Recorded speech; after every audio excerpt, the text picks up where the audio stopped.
The Zapatista National Liberation Army is a political movement founded in the late 20th century in Mexico and was named after the peasant revolutionary Emiliano Zapata. The Zapatistas were based out of the Chiapas state in Mexico.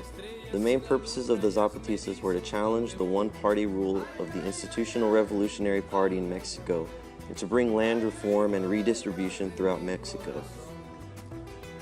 However, the Zapatistas also sought after greater political and cultural power for the people of Chiapas and the rest of Mexico. The movement began to gain traction soon after the North American Free Trade Agreement, or NAFTA, was introduced. The Zapatistas believed that the North American Free Trade Agreement and other land reform could lead to more poverty for the Chiapas Indians. On January 1, 1994, the same day that NAFTA went into effect, the Zapatista rebellion began. Under their leader, Rafael Guillén Vicente, better known as Subcomandante Marcos, the rebels seized 4 different Chiapas towns for multiple days from the Mexican government. More than 100 deaths were recorded, and during the process more and more Mexican people joined the movement. Early in 1995, President Zedillo began to fight back by issuing an arrest warrant for Vicente.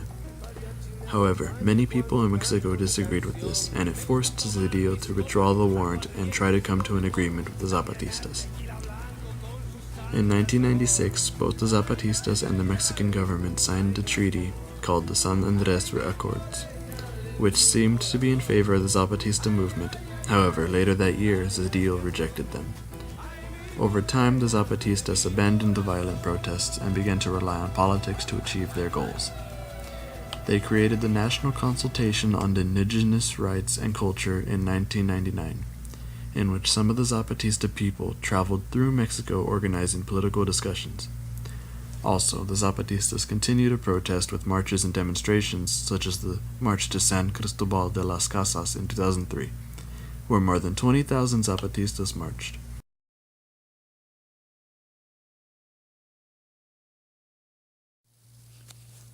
Recently, the movement has re-emerged due to the controversial election of Peña Nieto of the Institutional Revolutionary Party, which threatens the well-being of the Chiapas Indians.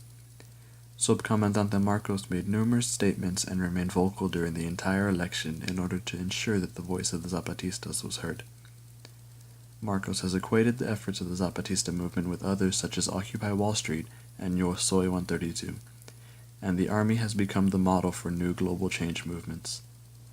With the Army's mission for equality of indigenous people, along with the charismatic words of Marcos, the Zapatistas have gained a huge amount of popularity not only from the Mexican citizens, but from people around the world.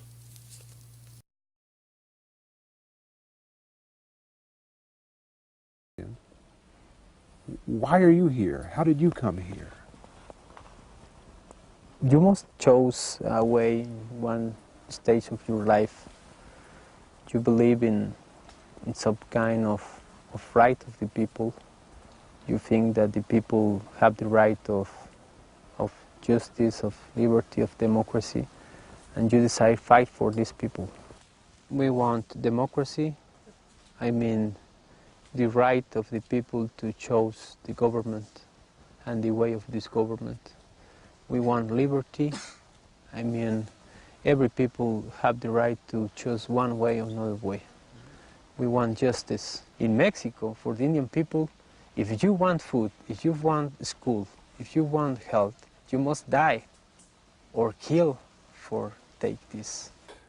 Agrees to your proposal. There's an accord that goes out. The government comes back and says, okay, we agree.